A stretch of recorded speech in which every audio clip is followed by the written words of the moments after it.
You need to stop selling cash secured puts. This strategy is better. We're going to do an options deep dive in this video right now. Hey traders, as you know, cash secured puts only make money one way. The stock has to stay above your strike price and then you get to keep the premium. But what if I told you there's potentially a better way to do your cash secured puts?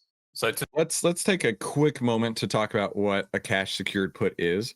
And we can use PayPal. I've got this pulled up on my account right here just for fun. So a cash secured put. Let's say, for example, you're bullish on PayPal. You can sell a put on PayPal. Now, when you buy a put, that is a bearish trade. When you sell a put, it is a bullish trade. So let's go over into Tradier and let's price out what this would look like. PayPal. Okay, so let's say that we went, I'm sure he's going to say 45 days. So let's do this October 17th. And let's say that he's selling an out of the money put. Let's say that he sold the 65s. Okay, so he's selling to open the 65s. I'm guessing, of course, things will change. Of course, things will. Is this PayPal, the same PayPal we're talking about? Yeah, I'm gonna have to adjust over here. Hang on. There we go. The 65s. Let's say that he's selling the 65s. Okay. So by doing so, he's going to take in $1.10 in credit. Wow. Making so much money here. $1.10 per contract. Okay. Incredible returns here. Now he's going to have to put up a significant amount of money for the opportunity to sell that as well. Most brokers take 20% of what the cost of the strike is. So 65 times 0.2 is $1,300. So he's risking right off the bat, his margin requirements are $13 per share, and the most that he can make is $1.10 per share. He just broke the golden rule of leverage. Never put yourself in a situation where you can lose more than you can make. Because in this case here, granted, I'm not saying he's going to lose this, but I'm saying he just put up 13 times as much as he could possibly make in margin just to put on the trade. So how much is his possible total max return? 8%. So he's structuring this trade for an 8% max possible return. Dude, if I made 8% and that was my max possible return, I'd be pretty disappointed. But that is the absolute max that you could make in this case. Okay, let's get back to the video here. But in a nutshell, selling a put, in fact, hold tight. Short put options. In a nutshell, if you're selling a put, it's like this, right? You can make a little bit as the price of the stock goes up, and it's capped. You can't make more than that, but you can lose so much. You can lose so much, and your broker is going to take so much for the privilege of you just selling the put. Okay, let's continue on. today we're going to look at a seldom used strategy called ratio spreads. We're going to compare the two and we're going to see why they might potentially be better options By the way, the second time I blew up my account was what they call ratio spread. Well, let's see if that's what he's going to talk about. for your cash secured put trades. You're going to see why sometimes making a little bit less premium upfront can be a better option and potentially lead to a bigger profit. And also it's going to extend the break-even price on the downside without adding any extra risk to the trade. So let's take a look. Just a quick reminder that everything discussed is for educational He is also a random guy on the internet. Don't listen to anything that he says. purposes only. Risk Navigator. And what we're looking at here is a cash secured put trade on PLTR. Pretty standard sort of. Okay, so he's going to use Palantir. So let's also use Palantir. Let's go over to the Palantir chart and we'll go to the Palantir options chain and PLTR. Depending on when he recorded this, and maybe it actually says in his video, does it say the date that he recorded it? It was uploaded just yesterday and it's doing really well, but that doesn't mean that he recorded it yesterday. Okay. I'm not sure. Let's see. It looks like he's using the 145 strike on Palantir on September 19th. So let's go to that exact same strike right now, just for fun. September 19th, 145 strike. And let's price out what it would cost to sell that one. So $2.93. Now, Palantir must stay above 145 for this to make money. Well, it's really 145 minus the credit that you've taken in. So let's move up this to 145 right there. So if Palantir goes below this point I should say, this is the insidious part of trading options, selling options, is that you've now established it must happen at this point in time. So, what do I mean by that? Because when you sell an option, the premium is going to decay on a daily basis. Okay. If you've sold the option, you are now waiting for that premium to decay over time. The very most you can possibly make happens on the day of expiration. So, this is why I say it's insidious. And I really, really vastly, vividly, adamantly encourage you never to sell options. It's because let's say that it does go down. Okay. Let's say that it goes down here. You're already losing assloads of money, so much money, metric butt tons of money, because this has a unlimited loss profile and a capped profit profile. Okay. You're already losing tons and tons of money.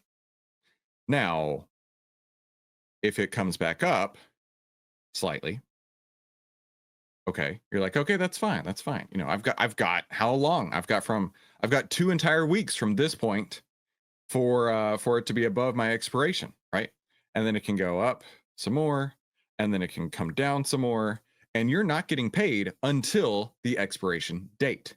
And that's what I hate about selling options, is that you now have this justification in the back of your mind to already take a losing trade and not do anything with it because I'm gonna give it more. It's got 2 weeks. It's got a week. It's got 3 weeks, right?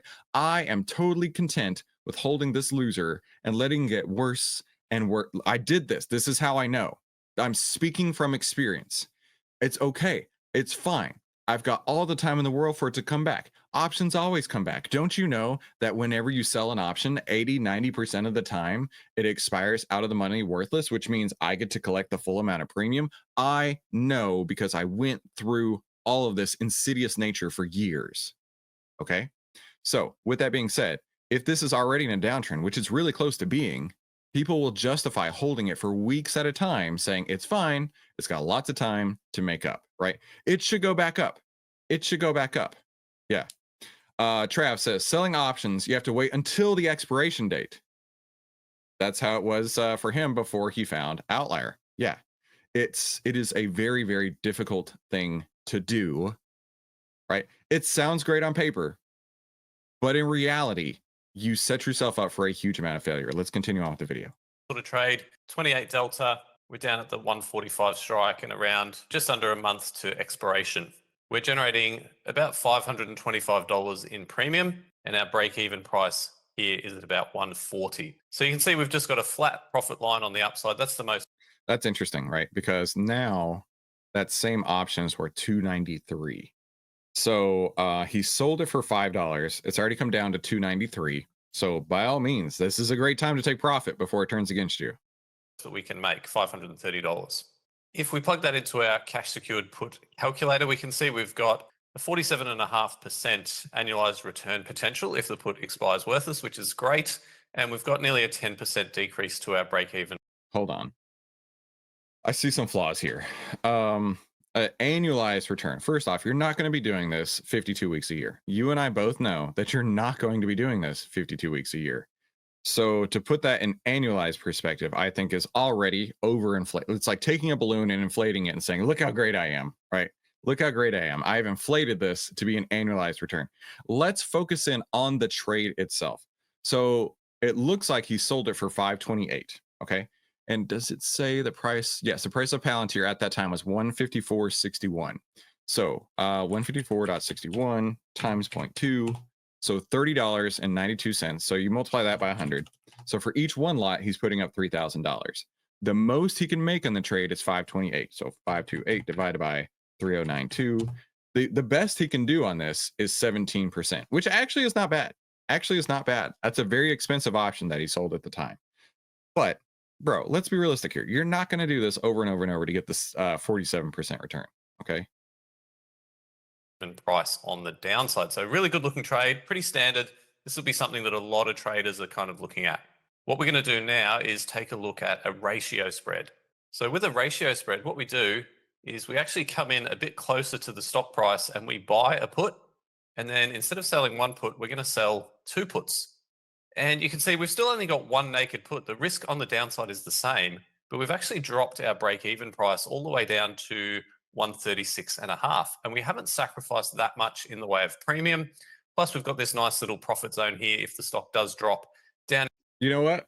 All right, cool. I like where he's going there. So this is a short put ratio spread. So this is what he set up right here, meaning that if the price goes up, he's going to make a certain amount. If the price comes down, he can actually make more, and he's pushed back his break even point by a certain amount. You know what? Fine. If you are an option seller, I can definitely see how this is a better setup. But in reality, if you're wanting the price of the stock to go down, why not just buy the puts on it? Why not just buy the puts on it? I really don't understand that. But that's okay. I can see where he's coming from. I can understand why he would do this. into that zone between about 140 and 150. If we put that into our calculator, what we can do is we'll say it's going to cost us about $6.95 to buy the 150 strike put, and we're going to get 2 lots of premium of about, let's say 525. So our net premium is going to be about 355. You can see that there on the risk. Okay. So in this case, if the price goes up, the most he can make is $3.55. Okay. 355 if the price goes up. So if you're bullish, that's awesome. The most you're going to make is 355 a share. Really? The most I can make is $3.55 a share if I'm bullish. If I'm bearish, then I can make more. It looks like it might be around $9 a share. That's fine. But if you're bearish, why not just buy the puts? To go from 155 to 144 is around $9. And then you're potentially going to make even more because of how the puts are structured. I don't know. I don't see, I mean, if you are hellbent on selling puts, I totally can see how this is a better option. I absolutely can. Graph. That's our max profit potential above a price of 150. Now, if we compare that to our previous trade, we've still got a 31.5% annualized return potential, which is really good.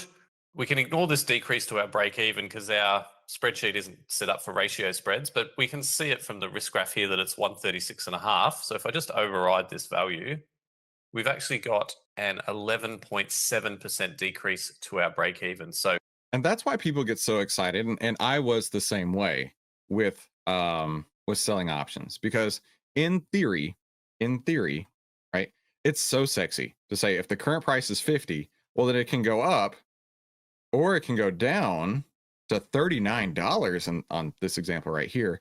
And I'm going to be profitable the whole way, baby. Let's go all day, every day, right? It sounds great. And it was great. I had 84% win rate. 84% win rate, and I was still losing money hand over fist. Why? Because when it does break down like this, it breaks down hard, it breaks down fast, and you're going to lose potentially 6, 8, 12x the most you could possibly make here. 6, 8, 10, 12 times as much, which means if you get one trade wrong, you now have to win 6, 8, 10, 12 trades in a row to break even when one trade goes wrong. Again, if you're hell-bent on selling options, this makes sense. I get it. But I don't think you should be selling options at all. You know what? Mike says this is sexy. Yet the garbage setup, this is how Felix sucked me into his program, which costs a hell of a lot more than 82 cents a day, I'm sure. So we've sacrificed a little bit in terms of our annualized return, but we've gained on our decrease to our break-even price, and we've also added this little profit zone here.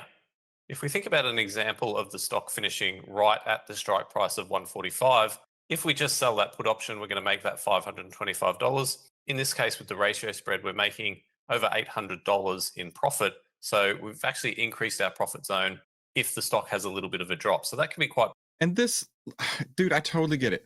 This sounds sexy AF, right? Charlotte says, why do so many option trading courses teach the selling option strategies here? The reason is because when you come into the market, it's really hard to grasp that a low win rate can be extremely profitable, because people don't think about the long-term game. They only focus on win rate, right? I'm here to tell you that Mark Minervini, one of my mentors, won the US Investing Championship with a 40% win rate. 40% win rate. He won. Why? Because his wins were significantly bigger than his losses, right? If his loss was 1, but his win was 4, then his 40% win rate is enormous. But when his wins, and this is where things break. When the wins are the opposite and they're huge, I'm sorry, when the wins are tiny, and the losses are huge, even with an 84% win rate, which is where I was at, it ain't going to happen. It's not mathematically going to happen. In fact, let's not beat around the bush here. Let's go look at a Monte Carlo simulator. I love looking at Monte Carlo simulators. In a Monte Carlo simulator, the thing that I'm looking for is what is my worst case outcome. So let's just say that he had 84% win rates on this, and maybe he'll explain more of it in a minute.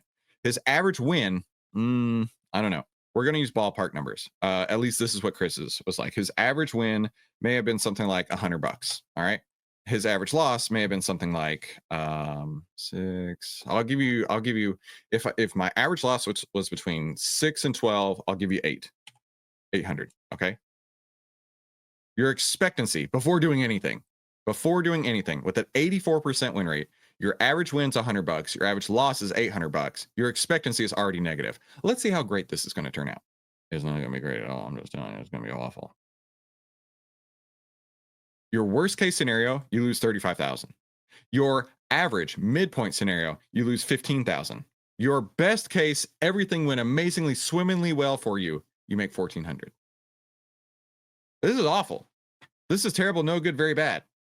This is what Chris's portfolio looked like, right? And let's say you're playing with big boy dollars instead. Let's say your average win is 1,000 and your average loss is 8,000. Put in big boy dollars here.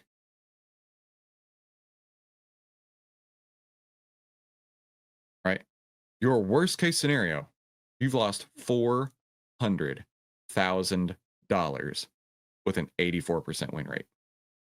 Okay. This isn't realistic, Chris. He's not going to lose $8,000 on average, right? Let's say he loses $6,000 on average. Let's say he loses $6,000 on average. Worst case scenario, negative 181,000. Average scenario, negative 43,000. Like, it is a losing proposition to sell options because it breaks the golden rule. Doesn't matter how great your win rate is. And that's the allure, is that it can go up, it can go down, it can go sideways. Any one of these possibilities can happen. But when things go wrong, you're going to lose way, way, way more than you possibly can ever win. Beneficial as well, because a lot of times stocks do have that little pullback into that zone. Let's now think about a scenario where the stock has a really big crash or a big drop, which is the main risk with a cash secured put. Let's say the stock drops to 130. Let's have a look. The ratio spread is going to be down about $650. So price of 130, that's our expiration line, about 650. Let's have a look at just selling the naked put or cash secured. I hope on here that he's built in like probability of profit, things like that, because option sellers love to throw around probability of profits. Good put, we'd be down about close to 1,000, about 970, 980. So in most scenarios on the downside, we're going to be doing a lot better, even though we are still in a loss position in this example. And again, we're just sacrificing a little bit of premium on the upside. In terms of assignment, our risk is basically the same. We've still short the same strike. And if we've got this ratio spread, we're only going to get assigned on one because the long put here will offset one of the short puts here. So the maximum that we can get assigned is 100 shares with this particular trade. Now, you might get into a little tricky situation if the stock finishes between 150 and 140, and this one might get auto to that point. And trust me, Chris traded these. I know from experience. You see this awesome peak right here that he's so excited about? Guess on what day you actually get that? Go ahead in the chat. Guess what day do you get that actual peak? Because Chris tried this. I did it over and over, thinking I was a genius, thinking that this is the best thing to ever do. The only day of the year of the entire trade that you're getting it is the actual expiration date. On expiration date. That is it. You don't get it any other time. It can be 2 days before expiration. It's not going to do anything for you. It can be 1 day before expiration. It's still not going to have this giant peak. It is down to the hour. It is down to the minute. It is down to the exact. It's going to expire at exactly 3 p.m. Central Time on September 19th. If at 3 p.m. Central Time on September 19th, it is at $45 in this case, you will get paid that max profit. And you won't see it at all until the day of expiration. In the meantime, it's going to look like his example right here. It's going to look like that purple line. I know it's kind of hard to see, but it's going to look like that purple line until the day of expiration. Then it will fall in line with what that profit curve looks like. So even if everything goes great, if it doesn't hit that peak right there, you're not going to get paid. You're still going to take this smaller profit. And then it's like, what is the point? What is the point? I just held this for, 35 days to make $3 when I could have had how many trades in the meantime with all of that capital that I tied up? I'm glad I found you, Mike. I'm glad I found you, my friend. It is such a sexy, beautiful idea, right? Let's use pop culture. This is like Sydney Sweeney. It looks like Sydney Sweeney. I mean, it kind of does look like Sydney Sweeney if you look at it. Maybe two of those side by side, right? No, I'm saying this is Sydney Sweeney. It looks beautiful. It looks beautiful. But in reality, right, it's the Joker with the Sydney Sweeney mask on. Because at the end of the day, it's just not going to look right.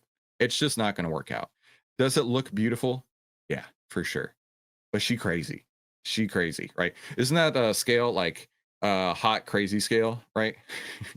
She looks great, but boy, she crazy. Yeah, there's no way I'd be putting my money in this. But if you're hell bent on selling options, by all means, this does make sense. But I'm here to tell you, let's not. Let's put in jeans, right? This is Sydney Sweeney's jeans. Exercised at expiration. So you might want to make sure you close that out before expiration, and you might want to close one of the short puts as well if you're in that scenario where you're in this zone here. So just something to watch out for. Again, it's a hang on. Actually, I want to Google this. We're going to do crazy hot matrix. Crazy hot matrix. There we go. Right. This is the sexy side of selling options, right? And so many channels push this because it is sexy AF, right? This is the hot crazy line, right? The more beautiful she looks, the more incredible that this looks, the crazier of an idea this trade is. The crazier of an idea this trade is. There you go. I think we made that connection there. It's a pretty small risk, not something that you really have to worry about, but have a plan just in case that does happen. So ratio spreads are a little bit more complicated, so it does require a little bit more experience, but I think you can see that this might be a great alternative for your cash secured put trades if you want to reduce that break-even price, sacrifice a little bit of premium, but potentially have a little bit of extra profit in this zone as well. So let me know what you think. Is this the type of trade that you might be willing to try out in the future? Let me know in the comments. You know what? Again, if you are hell-bent on selling options, this could be great for you. I'm going to give you my perspective. Now, who am I? My name is Christopher Ewell. I've twice been awarded top 100 people in finance. I was mentored by 5 of the market wizards, the best traders of all time. I've been successfully trading since 2009, and this is where outliers like us save time, make money, and start winning with less risk together as a team. So go ahead and subscribe if you haven't already. Now, with my little credentials out of the way, I lost over $200,000 doing this. 2 followed by 5 zeros. I lost doing this. I'm telling you right now, I made significantly more money doing the opposite of this. I'm just going to put it out there.